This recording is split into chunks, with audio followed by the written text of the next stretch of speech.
Dalam pikiran Shen Yuan, semakin besar pengeluarannya, memang semakin besar cashback-nya, tapi beli rumah untuk Lisa saja cuma 3 juta. Kalau mobil untuk Salsa sampai lebih dari itu, dirinya tidak tahu apa yang akan dipikirkan oleh Lisa. Lalu Salsa pun sangat senang dengan hal ini. Dirinya sudah lama suka Porsche. Sepertinya harganya 2 juta lebih. Salsa pun bertanya, apakah dirinya boleh membeli mobil itu? Shen Yuan pun mengiyakan hal itu. Salsa juga menyebut bahwa dirinya sempat membahas ini juga dengan Lisa waktu itu. Tapi dia lebih suka Maserati. Dirinya juga sudah lihat mobil itu memang sangat bagus. Mendengar hal ini, Shen Yuan pun baru mengetahui bahwa Lisa suka Maserati. Salsa pun membenarkan hal itu. Sala juga bertanya, apakah Shen Yuan juga ingin membelikan Lisa sebuah mobil. Shen Yuan pun berterus terang bahwa dirinya memang ada niatan untuk membelikannya mobil. Mendengar hal ini, Salsa menilai bahwa memang Lisa paling beruntung. Satu rumah dan satu mobil totalnya lebih dari 5 juta. Namun, Salsa mencoba menekan dirinya sendiri untuk tidak terlalu memikirkannya. Hubungannya dengan Shen Yuan baru saja dimulai. Dirinya harus belajar untuk terus bersyukur dan menikmatinya. Kemudian saat ini Kian Kian pun mengirim pesan kepada Salsa bahwa temannya bilang tadi malam melihat Salsa di Junyue. Kian Kian pun bertanya, apakah Salsa menginap di sana? Salsa pun membenarkan hal itu. Dirinya tadi malam bersama seseorang. Kian Kian pun kaget dan bertanya dengan siapakah Salsa. Salsa pun mengatakan bahwa dirinya bersama Shen Yuan. Dirinya memang lagi lemah dan pada akhirnya ikut dengannya juga.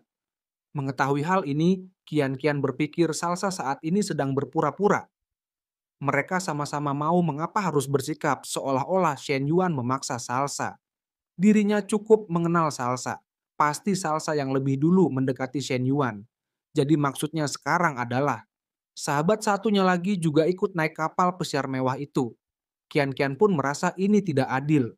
Dari mereka bertiga, mengapa nasib dirinya yang paling menyedihkan? Kemudian saat Shen Yuan bersiap untuk pergi, Shen Yuan pun meminta Salsa untuk mencari sendiri mobilnya dan membelinya. Kalau sudah cocok, kirimkan akun penjualannya. Dirinya akan langsung mentransfernya. Mendengar hal ini, Salsa pun mengerti dan secara tiba-tiba tingkat kasih sayang Salsa naik menjadi 86. Melihat hal ini, Shen Yuan menilai nilai tertinggi saat main per ebol-ebolan semalam adalah 82, tapi sekarang sudah 86. Sepertinya makin dekat ke 90 poin, tinggal sedikit lagi untuk dapat bonus rewardnya. Kemudian saat perjalanan pulang, Lisa pun memberitahu Shen Yuan bahwa dirinya sudah belajar semua jenis kopi. Lisa pun bertanya, kapan Shen Yuan datang mencobanya. Shen Yuan pun mengatakan bahwa hari ini dirinya ada urusan tidak bisa datang, tapi dirinya berencana membelikan Lisa mobil. Lisa bisa melihat-lihat saja dulu. Lisa pun kaget mendengarnya.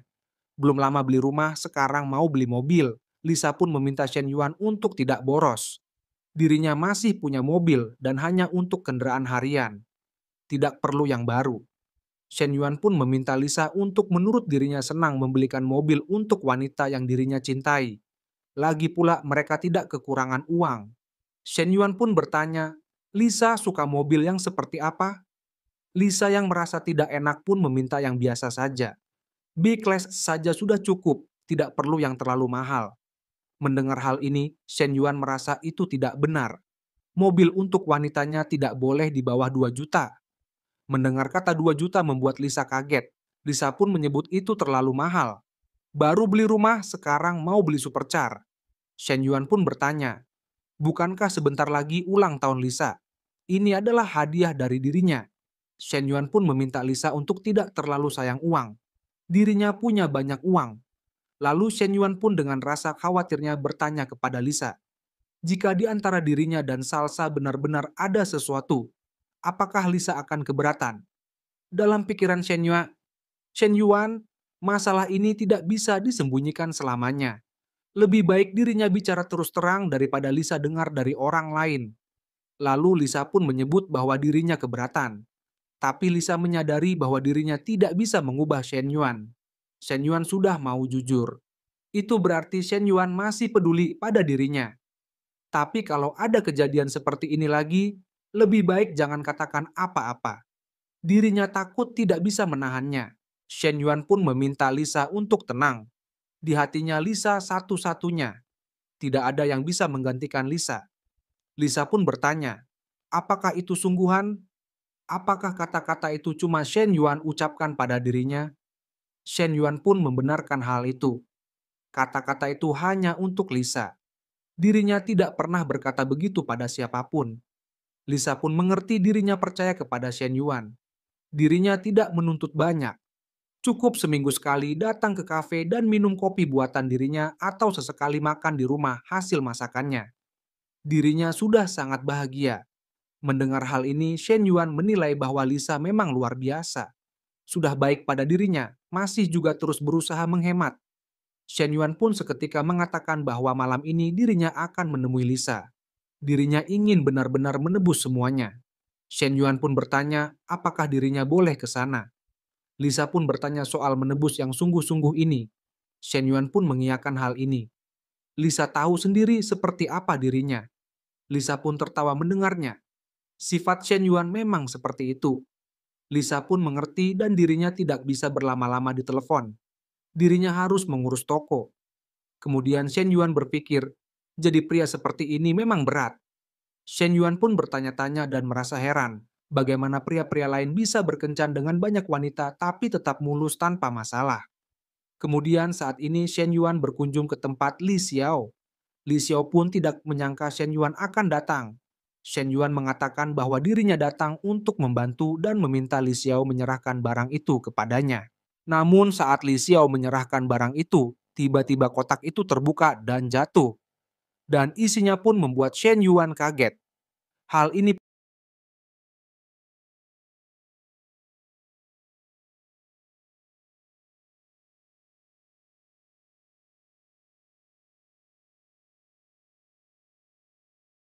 Shen Yuan pun berpikir andai saja hal itu benar-benar terjadi.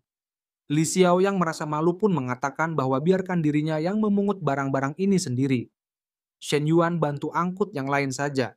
Setelahnya, Li Xiao pun menyebut bahwa sekali angkut sepertinya tidak cukup. Paling tidak butuh 2 kali. Li Fei pun meminta mereka untuk pergi lebih dulu. Li Xiao pun mengerti dan kembali Li Fei memberikan tatapan yang tajam kepada Shen Yuan. Lalu Li Xiao pun memberitahu Shen Yuan bahwa mereka akan menuju ke perumahan Dongseng.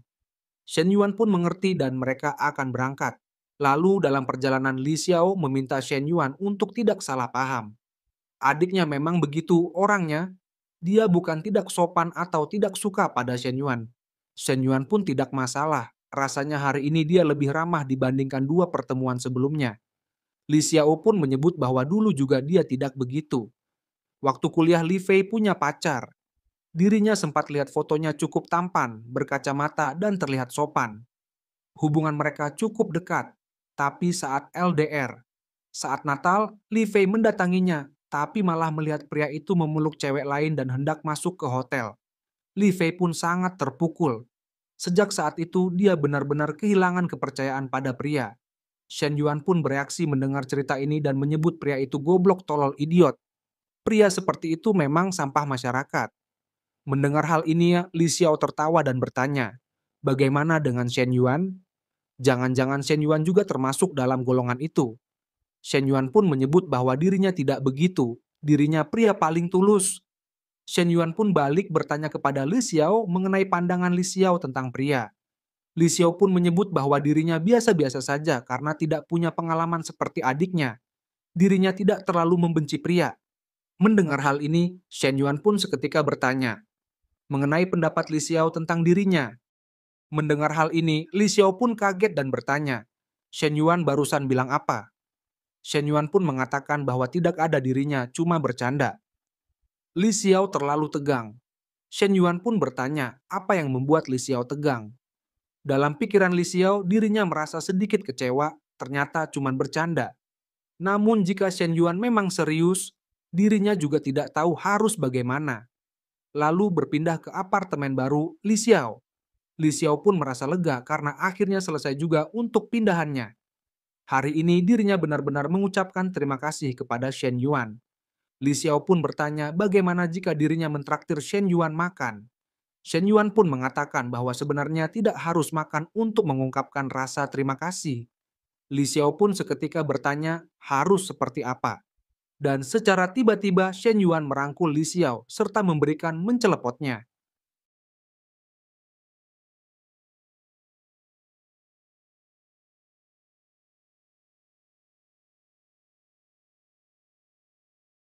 Namun di saat situasi akan menjadi menyenangkan, tiba-tiba Li Fei datang memanggil Li Xiao serta meminta Li Xiao membukakan pintu karena dirinya lupa membawa kunci. Li Xiao yang melihat Li Fei di balik pintu mengatakan bahwa dirinya akan segera datang. Namun di saat itu Li Xiao mengatakan kepada Shen Yuan bahwa dirinya sepertinya tidak bisa bergerak. Shen Yuan pun menyebut ini tidak apa-apa, dirinya akan membantu. Shen Yuan pun segera membukakan pintu untuk Li Fei, dan di saat masuk, Li Fei pun bertanya mengapa wajah Li Xiao sangat merah. Jangan-jangan kena demam. Li Xiao pun menyebut ini tidak apa-apa. Istirahat sebentar maka nanti akan sembuh. Dalam pikiran Li Xiao, Shen Yuan sangat berani. Untung Li Fei tidak berpikir ke arah sana. Kalau ia nyebur ke Sungai Kuning pun tidak bakal bersih. Lalu Li Xiao pun memberitahu Shen Yuan soal penugasan dari organisasi kampus. Mereka atur yang bernama Fu Yinzin untuk membantu Shen Yuan mengurus investasi. Sekolah juga sudah menyiapkan satu ruangan kantor buat Shen Yuan. Dirinya akan mengirim kontak Fu Yinzi. Shen Yuan harus menghubunginya saat balik ke kampus. Shen Yuan pun mengerti nanti dirinya akan menghubunginya. Dengan ini dirinya akan pamit lebih dulu. Dalam pikiran Shen Yuan, niatnya padahal ingin lebih lama dengan Li Xiao.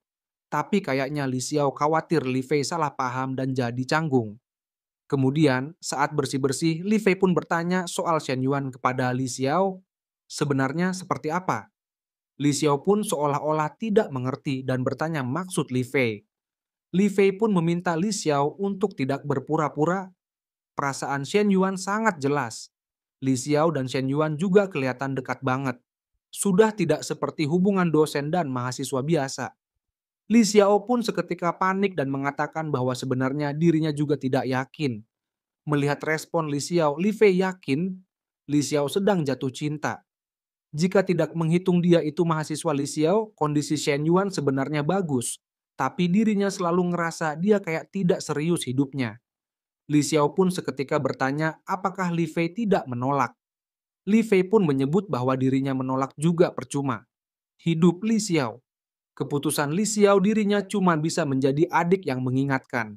Buka mata Li Xiao lebar-lebar. Lihat Shen Yuan benar-benar apakah pantas buat Li Xiao atau tidak. Mendengar hal ini, Li Xiao pun tiba-tiba memikirkan Shen Yuan. Lalu 1 jam kemudian di kandus, seorang wanita seketika memanggil Shen Yuan untuk ke sini dan ternyata dia adalah Fu Yinzi, ketua radio kampus. Shen Yuan pun bertanya, apakah Fu Yinzi sudah lama menunggu? Fu Yinzi pun mengatakan bahwa dirinya juga baru sampai. Shen Yuan pun seketika menyebut bahwa suara Fu Yinzi benar-benar berbeda sama yang di radio. Fu Yinzi pun menyebut kalau siaran atau dubbing mereka harus masuk ke peran sesuai suasana, jadi wajar aja beda. Fu Yinzi pun mengajak Shen Yuan untuk langsung membahas yang penting. Sekretaris Lu bilang, dalam 2 hari ini bakal ada orang bantu rapihin kantor Shen Yuan. Shen Yuan pun mengerti nanti kalau ada kerjaan di luar tugas resmi kampus, apakah Fu Yinzi bisa membantu juga. Fu Yinzi pun mengatakan bahwa dirinya tentu bisa membantu. Mendengar hal ini, Shen Yuan mengatakan bahwa dalam 2 hari ini Fu Yinzi bisa membantunya lebih dulu. Lalu di saat yang sama seorang pria memanggil Fu Yinzi dan mengatakan bahwa ternyata Fu Yinzu di sini dirinya beli oseng olot favorit Fu Yinzi. Lalu di saat itu pria ini menatap Shen Yuan dan bertanya kepada Fu Yinzi dia siapa. Shen Yuan pun merasa bahwa ini tatapan penuh racun. Dirinya dianggap saingan cinta. Lalu Fu Yinzi pun menyebut bahwa dirinya lagi diet gula, jadi tidak minum bubble tea dan mengucapkan terima kasih kepadanya. Namun pria ini kembali mengatakan kepada Fu Yinzi, dirinya bela-belain jalan 5 kilometer dan antri 20 menit. Pria ini pun meminta tolong kepada Fu Yinzi untuk meminumnya. Fu Yinzi pun mulai kesal dengan hal ini dan mengatakan bahwa dirinya sudah bilang berapa kali dirinya tidak mau. Mendengar penolakan ini, pria yang bernama si Acut ini bertanya, siapa Shen Yuan? Fu Yinzi pun bertanya, apakah ini ada hubungannya dengan si Acui? Mendengar hal ini, si Acuy pun seketika berbalik pergi dengan perasaan kecewanya. Orang-orang sekitar yang melihat hal ini menyebut bahwa ini gosip terpanas. Orang-orang pun bertanya-tanya apakah ini sungguhan Shen Yuan dan Fu Yinzi berpacaran. Dan sebagian lagi orang-orang mengatakan bahwa Shen Yuan dan si Acuy sedang memperebutkan Fu Yinzi. Di saat yang sama, Olip dan Cheng Ling ada di sana. Olip pun bertanya soal Shen Yuan dan Fu Yinzi ini. Itu tidak mungkin. Cheng Ling pun menyebut bahwa Olip sudah 2 kali jalan bareng dengan Shen Yuan. Kayaknya para cewek langsung tahu kalau keluarganya belum benar-benar bangkrut. Olip pun tidak terima ini. Dirinya mau lihat seberapa tebal muka Fu Yinzi ini. Lalu Olip pun mendekati Shen Yuan dan menyapanya. Olip pun bertanya, apakah Shen Yuan mau ke kelas? Shen Yuan pun menyebut bahwa dirinya tidak ke kelas. Dirinya lagi mengobrol soal proyek kampus barang Fu Yinzi dari organisasi kampus. Olip pun seketika mendekatkan dirinya dan menyebut Shen Yuan udah lama tidak masuk kelas. Apakah Shen Yuan mau ambil semua nilai F? Fu Yinzi yang melihat hal ini menilai bahwa Olip kayaknya lagi mengumumkan bahwa dia pacarnya Shen Yuan. Fu Yinzi pun bertanya-tanya sejak kapan mereka jadian. Namun ini bukan apa-apa. Lagian tidak ada hubungannya dengan dirinya. Lalu Fu Yinzi pun mengatakan kepada Shen Yuan bahwa dirinya masih ada urusan di radio. Dirinya akan pergi lebih dulu. Mendengar hal ini, Shen Yuan pun mengerti. Para pria lain yang melihat hal ini pun menyebut ini sangat gacor. Ini gosip super dahsyat. 2 cewek cantik merebutkan 1 cowok. Gaya Olip itu seperti istri sah nangkap selingkuhan. Dunia tidak adil banget. Ada yang kekeringan, ada yang kebanjiran. Mereka pun bertanya-tanya siapa Shen Yuan. Kampus mereka sejak kapan punya senior sekeren itu? Lalu Olip pun bertanya, Shen Yuan dan Fu Yinzi sedang membahas apa? Dalam pikiran Olip, Fu Yinzi adalah cewek cantik dan suara merdu. Dia tidak boleh dekat-dekat dengan Shen Yuan. Shen Yuan pun menyebut bahwa mereka membahas soal program inkubator startup di kampus. Organisasi kampus minta Fu Yinzi yang jadi penghubung dirinya. Shen Yuan pun menilai bahwa Olip sangat posesif. Kalau seperti ini, bagaimana mau kerja sama lintas kampus nanti? Olip pun mengerti. Olip pun menyebut bahwa dirinya ingin mengobrol lebih lama karena 2 hari tidak bertemu Shen Yuan, tapi dirinya harus ke kelas sekarang. Lalu Olip pun berbisik bahwa malam ini dirinya ingin minum minuman dingin yang ukuran besar. Dan setelahnya Olip pun pamit untuk pergi. Shen Yuan pun menilai bahwa Olip memang sangat lucu dan tidak pernah puas. Kemudian Salsa pun menghubungi Shen Yuan dan memberitahu Shen Yuan bahwa mobilnya sudah dirinya cek. Ada unit yang ready setelah diskon harga. Totalnya adalah 2,15 juta. Mendengar hal ini, Shen Yuan pun segera meminta Salsa untuk mengirimkan nomor rekening dealernya. Dirinya akan mentransfernya sekarang. Salsa pun mengerti dan mengatakan love you kepada Shen Yuan. Selain itu, Salsa pun bertanya apakah Shen Yuan jadi ke Hotel Junyue. Dirinya membawa 2 Ligeria beda yang Shen Yuan suka. Dirinya sangat ingin memakainya buat Shen Yuan. Shen Yuan pun seketika bertanya, 2 yang mana dirinya lupa. Salsa pun menyebut bahwa Shen Yuan akan tahu sendiri saat malam. Menerima semua ajakan ini, Shen Yuan mulai berpikir dirinya sudah janji mau menemani Lisa. Terus Olip juga ngajak minum malam ini. Dan sekarang, siapa yang harus dirinya pilih? Lisa, Olip, atau Salsa? Ini adalah pilihan yang sangat-sangat sulit. Lalu saat ini di rumah Li Xiao, Li Fei pun bertanya kepada Li Xiao, untuk malam ini apakah mereka akan memasak di rumah? Li Xiao pun setuju dengan hal itu. Sekarang dirinya akan berbelanja bahan makanan. Li Fei pun bertanya, apakah perlu mengundang Shen Yuan makan malam hari ini? Li Xiao pun kaget dengan kata-kata Li Fei soal mengundang Shen Yuan. Li Fei pun meminta Li Xiao untuk mengirim pesan memanggil Shen Yuan datang makan bersama sebagai ungkapan terima kasih. Soalnya hari ini dia banyak membantu. Li Xiao pun dengan malu bertanya, Li Fei mau apa? Dalam pikiran Li Xiao membayangkan wajah nakal yang jahil itu, rasanya dirinya ingin menggigit Shen Yuan. Lalu Li Fei pun merespon pertanyaan Li Xiao dan menyebut bahwa ini tentu saja untuk membantu Li Xiao menguji Shen Yuan. Apalagi yang harus dirinya lakukan. Li Xiao pun mengerti dan dirinya akan menghubungi Shen Yuan. Li Xiao pun seketika mengirim pesan kepada Shen Yuan mengenai undangan makan malam untuk Shen Yuan. Shen Yuan yang membaca pesan ini bertanya-tanya dalam pikirannya. Mengapa hari ini banyak perempuan yang mencari dirinya? Master manajemen waktu pun pasti akan kewalahan. Dengan ini Shen Yuan pun akan menolak Olive dan Salsa dengan halus, dan dirinya tidak harus memaksakan diri. Lalu setelahnya Shen Yuan pun kini datang ke rumah baru Li Xiao untuk makan malam. Dan Li Xiao dengan cepat membukakan pintu serta mempersilahkan Shen Yuan untuk masuk lebih dulu, karena makanannya masih perlu waktu untuk masak. Shen Yuan pun mengerti dirinya akan merasa seperti di rumah sendiri. Li Xiao bisa menyelesaikan kesibukannya. Lalu Shen Yuan yang memperhatikan sekitar menilai bahwa Li Xiao seperti yang diharapkan cepat sekali merapikan rumah hingga senyaman ini. Kemudian Shen Yuan yang berjalan menuju dapur bertanya, "Di manakah Li Fei?" Li Xiao pun menyebut bahwa Li Fei sedang mandi. Mendengar hal ini, Shen Yuan pun semakin mendekati Li Xiao. Li Xiao pun seketika panik dan meminta Shen Yuan untuk tidak mendekat. Shen Yuan pun bertanya mengapa Li Xiao begitu gugup. Dirinya hanya ingin lihat apakah ada yang bisa dirinya bantu. Li Xiao pun menyebut bahwa itu tidak perlu. Makanan hampir selesai dan mempersilahkan Shen Yuan untuk beristirahat di ruang tamu. Shen Yuan pun menyebut itu tidak apa-apa. Dirinya akan menemani Li Xiao mengobrol di dapur. Li Xiao yang melihat Shen Yuan terus mendekat mengatakan bahwa jarak ini sudah cukup untuk mengobrol. Shen Yuan pun merasa heran dengan kata cukup ini. Masih ada setengah meter. Li Xiao dengan perasaan gugupnya bertanya, Shen Yuan mau apa lagi? Shen Yuan seketika merangkul Li Xiao dan mengatakan bahwa tidak ada. Li Xiao pun mengatakan bahwa adiknya ada di sini. Namun Shen Yuan yang sudah sakne pun tidak menghiraukan peringatan ini dan seketika berbisik serta mengatakan bahwa Li Fei sedang mandi. Perempuan mandi biasanya lama tak akan cepat selesai. Dan kembali tangan Shen Yuan mengobok-obok Li Xiao. Li Xiao pun meminta Shen Yuan untuk tidak ke arah sana. Di sana tidak boleh disentuh kembali. Shen Yuan tidak menghiraukan ini hingga Shen Yuan mencelepotnya.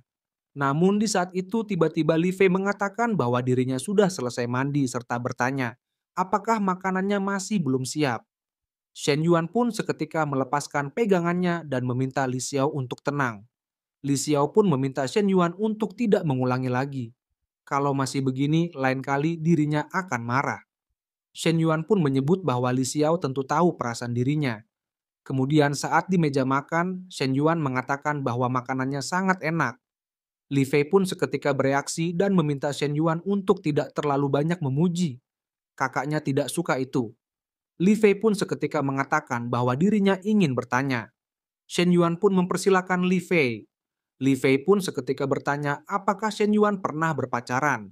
Shen Yuan pun menyebut pernah sebanyak 2 kali dan balik bertanya, ada apa? Dalam pikiran Shen Yuan ini seperti interogasi. Tapi yang resmi memang cuma 2, pacar saat SMA dan Zhou Wanting. Yang lain tak mungkin ketahuan. Li Fei pun menanggapi ini dan menyebut bahwa Shen Yuan memiliki pengalaman cinta yang cukup banyak. Dalam pikiran Li Fei, kakaknya belum pernah berpacaran. Bertemu yang berpengalaman seperti Shen Yuan bisa mudah tertipu. Sedangkan Shen Yuan sendiri menilai dari tanggapan Li Fei, 2 dianggap layak kalau tahu Olive, Lisa, dan Salsa bisa-bisa pingsan. Lalu Li Fei pun bertanya, apakah Shen Yuan ada saudara kandung? Shen Yuan pun mengatakan bahwa dirinya punya adik perempuan yang berumur 18 tahun dan sekarang berada di kelas 3 SMA, dan pertanyaan ini berlangsung selama 20 jam. Setelahnya pertanyaan pun berakhir dan Shen Yuan menilai jika Li Fei tahu tentang dirinya berarti Li Xiao pernah bercerita. Tampaknya Li Fei mulai menerima dirinya. Perkembangan yang menggembirakan. Dan kembali Shen Yuan menatap Li Xiao, serta menggodanya dengan menggesekkan kakinya. Li Xiao pun nampak kaget dan menilai Shen Yuan sangat berani di depan Li Fei dan menyebutnya kurang ajar. Li Xiao pun seketika berdiri dan meminta mereka untuk makan lebih dulu. Dirinya akan mengambil buah. Namun Shen Yuan meminta Li Xiao untuk tidak repot-repot. Ini sudah malam. Mereka berdua pasti lelah. Dirinya akan pulang setelah makan. Jadi tak perlu mengeluarkan buah. Lalu Li Fei yang melihat kakaknya pun menilai kakaknya hari ini sangat aneh. Sedikit bicara dan terasa tidak seperti biasanya. padahal seharusnya senang bersama pria yang disukainya. Lalu Li Fei pun bertanya, apakah Shen Yuan yakin tidak ingin tinggal lebih lama? Shen Yuan pun menyebut bahwa dirinya ada urusan lain. Dalam pikiran Shen Yuan, dirinya menilai lebih baik undur diri sebelum Li Xiao kesal. Lagi pula masih ada medan perang berikutnya. Setelahnya Li Fei pun menyebut bahwa semua pertanyaan penting sudah dirinya antarkan. Sarannya adalah uji lagi Shen Yuan ini. Mendengar hal ini, Li Xiao menilai bahwa memang Shen Yuan lebih dewasa dari kebanyakan pria, tapi kelakuannya keterlaluan. Mereka bahkan belum resmi berpacaran. Dia sudah berani bertindak seperti itu. Kemudian berpindah ke apartemen Lisa. Lisa pun bertanya, katanya Shen Yuan mau mencoba kopi buatan dirinya di kafe. Mengapa buru-buru pulang? Namun Shen Yuan malah balik bertanya apakah Lisa masih punya setelan kerjaan abu-abu dan stoking hitam. Lisa pun seketika bertanya, Shen Yuan mau apa? Shen Yuan pun meminta Lisa untuk menebaknya. Lisa pun mengatakan bahwa katanya malam ini kompensasi yang sopan. Dan Shen Yuan minta dirinya percaya pada integritas Shen Yuan. Shen Yuan pun menyebut bahwa ini kompensasi sopan. Dirinya bisa memberi beberapa ratus juta sekaligus. Lisa pun menyebut bahwa dirinya bukan minta kompensasi seperti ini. Lalu Lisa yang telah memakai setelannya bertanya, mengapa pria suka yang begini? Shen Yuan pun mengatakan bahwa Lisa nanti akan paham. Dan seketika Shen Yuan mulai melakukan pemanasan terlebih dahulu. Hingga perebol-ebolan pun dimulai. Dan sehabis mengebol-ebol tiba-tiba poin kasih sayang Lisa meningkat drastis 90 poin. Shen Yuan pun kaget melihatnya. Ternyata ebol-ebol ini berdampak besar. Dan bersamaan dengan hal ini, notifikasi pun menyebut bahwa Shen Yuan telah memiliki satu target dengan poin lebih dari 90. Dengan ini misi tahapan tercapai dan hadiah akan dikirim. Shen Yuan pun seketika ingin melihat hadiah spektakuler apa yang akan dikirim. Dan hadiah itu ternyata ada 3. Pertama, si Joni bertambah. Kedua, dana 5 juta untuk berbelanja mobil. Dan ketiga, kartu eksklusif skill 1 pack. Shen Yuan pun kaget melihat hadiah pertama dan bertanya-tanya apakah ini serius?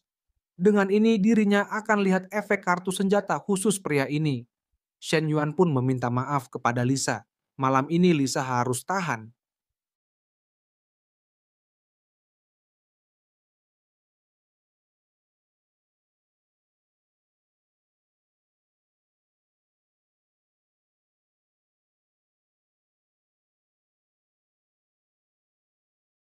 Dan seketika si Joni baru pun diluncurkan. Dan hal ini membuat Lisa mengeluarkan teriakan kenikmatan. Setelahnya Lisa pun bertanya, mengapa dirinya merasa Shen Yuan berbeda kali ini? Shen Yuan pun bertanya bagaimana dirinya bisa berbeda. Lisa pun tidak bisa menjelaskannya. Hanya saja kali ini agak berbeda. Shen Yuan pun seketika menyebut bahwa dirinya akan memberi Lisa lebih banyak kejutan di masa depan. Dalam pikiran Shen Yuan, keadaan Lisa saat ini adalah pujian terbesar bagi seorang pria. Jika dirinya bisa lebih baik lagi, itu akan luar biasa.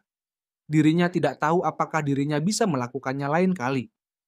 Dan sekarang dirinya akan melihat apa saja yang bagus dalam paket skill eksklusif ini. Lalu saat Shen Yuan membuka paket skillnya, notifikasi pun menyebut bahwa kartu eksklusif skill ini dapat ditukar dengan skill sebelumnya dengan efek langsung. Dan saat paket dibuka, Senuan mendapatkan skill yang bisa dipilih dari skill memasak pemula, skill menari pemula, skill bertarung pemula, skill perbaikan peralatan rumah tangga pemula, skill mengendarai mobil balap pemula, skill basket pemula, dan skill tata rambut pemula. Shen Yuan pun kaget melihat hal ini dan bertanya-tanya apa-apaan semua ini. Perbaikan peralatan rumah tangga dan hal-hal semacamnya masih bisa dimengerti. Tapi tata rambut apakah ini? Jika dirinya harus memilih, pertarungan tidaklah buruk. Meskipun mereka hidup di masyarakat yang hukumnya berlaku sekarang. Dirinya punya banyak uang dan banyak wanita. Jika suatu hari dirinya bertemu dengan seorang penjahat, kemampuan bertarungnya mungkin akan berguna. Tapi jika peralatan Li Xiao rusak suatu hari nanti, dengan skill reparasi alat rumah tangga ini, dirinya bisa mendekatinya dengan cara datang ke rumahnya untuk membantu. Dan Shen Yuan pun mulai membayangkan bahwa dirinya telah memperbaiki alat rumah tangga milik Li Xiao dan berpesan kepada Li Xiao. Jika Li Xiao memiliki masalah, pastikan untuk menghubunginya terlebih dahulu. Li Xiao yang memandang Shen Yuan pun mengatakan bahwa Shen Yuan sangat kelelahan dan semua berkeringat. Maka biarkan dirinya bantu untuk mengeringkan dan juga dirinya akan mengeringkan seluruh tubuh Shen Yuan. Membayangkan semua ini membuat Shen Yuan sangat bersemangat dan menilai bahwa jika dipikir-pikir skill reparasi alat rumah tangga lebih bagus. Selain itu, Shen Yuan merasa bahwa sepertinya dirinya berhasil memecahkan pola sistem ini. Hadiah ini lebih dermawan daripada yang terakhir yang berarti ada kemungkinan besar wanita ketiga akan lebih dermawan daripada dua yang pertama. Dengan ini, Shen Yuan pun bertanya-tanya siapa berikutnya yang akan meraih poin 90. Shen Yuan pun mulai sedikit penasaran. Lalu tak lama kemudian Lisa pun dapat telepon dari ibunya. Lisa pun sangat kaget mengetahui saat ibunya memberi kabar mengenai kondisi ayahnya serta masalah keuangan dan meminta Lisa untuk mentransfer uang. Lisa pun mengerti dan meminta ibunya untuk memberitahu dirinya jika terjadi sesuatu. Shen Yuan yang mendengar hal ini segera bangun dan bertanya kepada Lisa apa yang sedang terjadi. Lisa pun menyebut bahwa ayahnya terkena stroke karena minum alkohol dan sekarang sedang dirawat di rumah sakit. Dan dia sudah punya tekanan darah tinggi. Lisa pun mulai menyalahkan dirinya sendiri. Mereka selalu meminta dirinya untuk pulang mengikuti kencan buta. Namun dirinya terus menolak.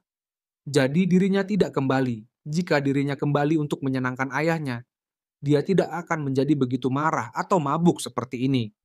Shen Yuan pun bertanya, apakah Lisa mau pulang sekarang? Dirinya bisa mengantarnya.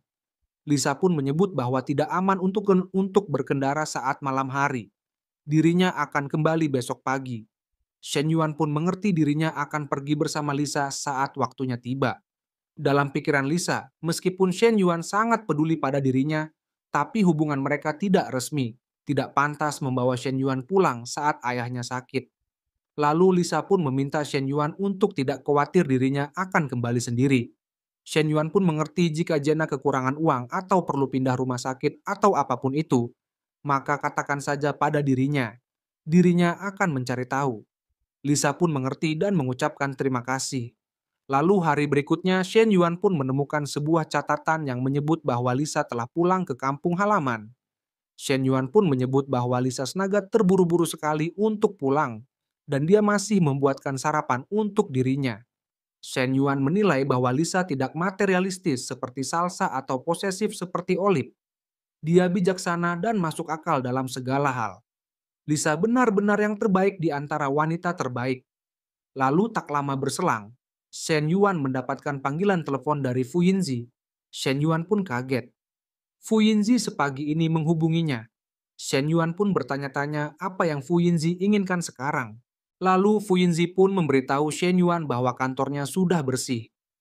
Dirinya sudah mengirimi Shen Yuan beberapa set meja dan kursi mana yang Shen Yuan suka. Setelah Shen Yuan memutuskannya, dirinya akan pergi ke kantor furnitur. Dirinya akan pergi ke toko furnitur. Shen Yuan pun meminta Fu Yinzi untuk memutuskannya. Dirinya tidak keberatan. Fu Yinzi pun mengerti jika demikian teleponnya akan dirinya tutup. Dirinya akan memberitahu Shen Yuan lagi ketika kantornya sudah siap. Shen Yuan menilai bahwa Fu Yinzi tidak buruk. Tidak peduli bagaimana dia melakukan sesuatu. Hanya sikap proaktifnya saja sudah hebat. Di samping itu, si Acuy yang terus mengikuti Fu Yinzi pun bertanya, apa yang akan mereka lakukan sekarang? Fu Yinzi yang mendengar hal ini meminta si Acuy untuk berhenti mengikutinya. Sama seperti sebelumnya, tidak ada yang membersihkan. Dirinya sudah bilang jangan, tapi si Acuy tetap ikut campur. Si Acuy pun menyebut bahwa dirinya hanya ingin membantu. Fu Yinzi pun bertanya bagaimana si Acuy akan membantu masalah OSIS. Si Acuy bahkan bukan anggota OSIS. Fu Yinzi meminta si Acuy untuk berhenti mengikutinya atau dirinya akan benar-benar marah. Si Acut pun sangat sedih akan hal ini. Dalam pikiran si Acuy, dirinya mengejarnya selama 3 tahun dan dirinya tidak bisa bersaing dengan pria yang baru Fu Yinzi temui kemarin hanya karena dia sedikit lebih tampan dan banyak uang. Di samping itu, Fu Yinzi menilai bahwa inkubator bisnis adalah bisnis yang merugi. Jika Shen Yuan dapat berinvestasi 10 juta begitu saja, berarti dia tidak peduli dengan uang itu. Jadi kekayaan bersihnya pasti setidaknya ratusan juta atau lebih. Kuncinya, Shen Yuan seumuran dengan dirinya yang baru berusia 21 tahun. Fu Yinyi pun mulai membayangkan apa yang akan terjadi ke depannya. Walaupun dirinya tidak bisa jadi pacarnya, dirinya bisa menjadi bawahan atau sekretarisnya. Lagi pula dengan kekayaan sebanyak itu, tidak mungkin Shen Yuan cuma punya satu perusahaan ini. Dirinya harus menunjukkan kemampuan kerjanya serta kekuatan dan kualitas lainnya untuk tetap berada di sisi Shen Yuan. Di sisi lain di kampung halaman Lisa, Lisa pun segera mengajak ibunya untuk membawa ayahnya ke rumah sakit. Bukankah ayahnya terkena stroke? Ibunya pun meminta Lisa untuk masuk lebih dulu dan berbicara. Saat masuk, ayah Lisa malah terlihat sehat dan nampak minum dengan seseorang. Ibu Lisa pun mengatakan, bukannya dirinya sengaja berbohong kepada Lisa, tapi bulan depan umur Lisa akan menginjak 27 tahun, dan Lisa belum punya pacar.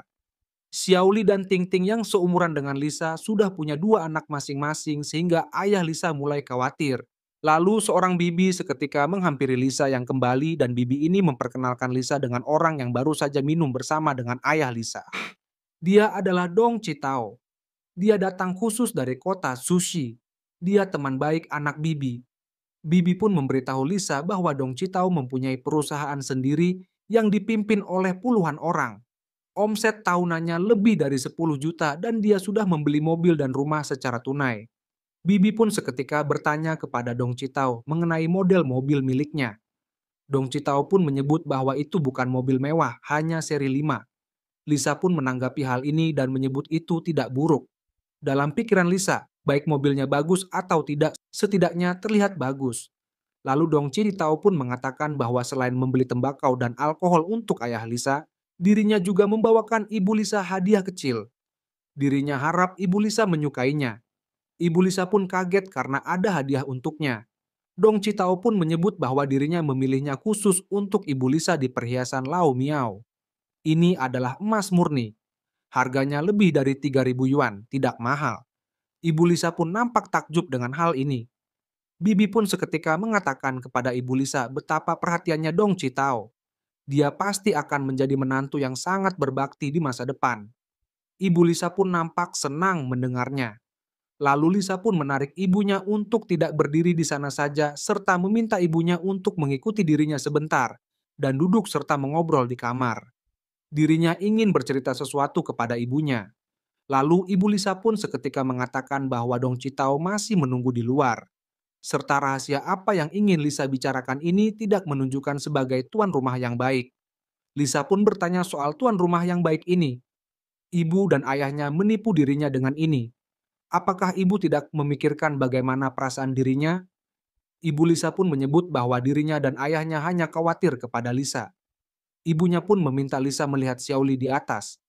Hanya setahun lebih muda dari Lisa sudah menjadi ibu dua anak.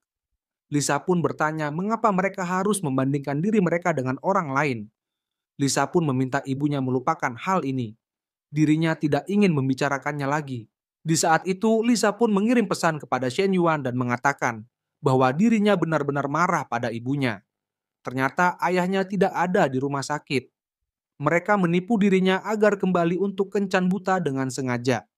Lisa pun meminta Shen Yuan untuk tidak khawatir dirinya akan kembali sore ini. Shen Yuan pun dengan cepat membalas pesan ini dan mengatakan bahwa dirinya hampir keluar dari jalan raya serta meminta Lisa mengirimkan lokasi rumahnya. Lisa pun kaget mengetahui Shen Yuan akan datang ke rumahnya. Lisa pun bertanya-tanya apa yang diinginkan oleh Shen Yuan. Mungkin kasihan ingin bertemu dengan kedua orang tuanya. Lalu Lisa pun memberitahu ibunya bahwa temannya akan segera datang ke sini. Ibunya pun bingung soal teman ini dan bertanya, apakah dia laki-laki atau perempuan? Lisa pun mengatakan bahwa ibunya akan segera mengetahuinya. Kemudian saat ini di ruang tamu, ibu dan ayah Lisa sedang mengobrol dengan Dong Chitao dan melempar pujian kepada Dong Chitao serta menyebut bahwa Dong Chitao dan Lisa adalah pasangan yang cocok. Lalu 15 menit kemudian Shen Yuan pun datang dengan membawa banyak barang. Lisa pun kaget dan bertanya bagaimana Shen Yuan membeli begitu banyak barang. Shen Yuan pun menyebut bahwa ini pertama kalinya dirinya datang menemui ayah dan ibu Lisa. Bagaimana mungkin dirinya tidak bersikap formal? Ibu Lisa pun seketika bertanya, Siapa pria ini? Shen Yuan pun seketika menyapa Ibu Lisa serta memperkenalkan dirinya dan menyebut bahwa dirinya adalah pacar Lisa. Shen Yuan mengatakan bahwa dirinya ada hadiah kecil buat mereka. Dong Citao pun agak kaget mendengarnya. Bibi pun seketika bertanya apa yang telah Lisa lakukan. Lalu ayah Lisa juga sangat kaget mendengar Lisa punya pacar. Lisa tidak pernah cerita sama sekali kepada dirinya. Lalu Shen Yuan pun mengeluarkan hadiah yang diberikan kepada ibu dan ayah Lisa. Saat melihatnya, ibu Lisa pun sangat kaget melihat hadiah dan bertanya mengapa Shen Yuan membawa begitu banyak barang. Shen Yuan sangat baik. Shen Yuan pun menyebut bahwa dirinya tidak bersikap baik. Lisa adalah pacarnya. Mereka akan menjadi keluarga di masa depan. Melihat hal ini, ayah Lisa pun bertanya, "Semua ini berapa biayanya?" Shen Yuan pun dengan santai mengatakan bahwa ini tidak banyak, hanya sekitar 300.000 yuan. Dan pernyataan ini mengagetkan semua orang.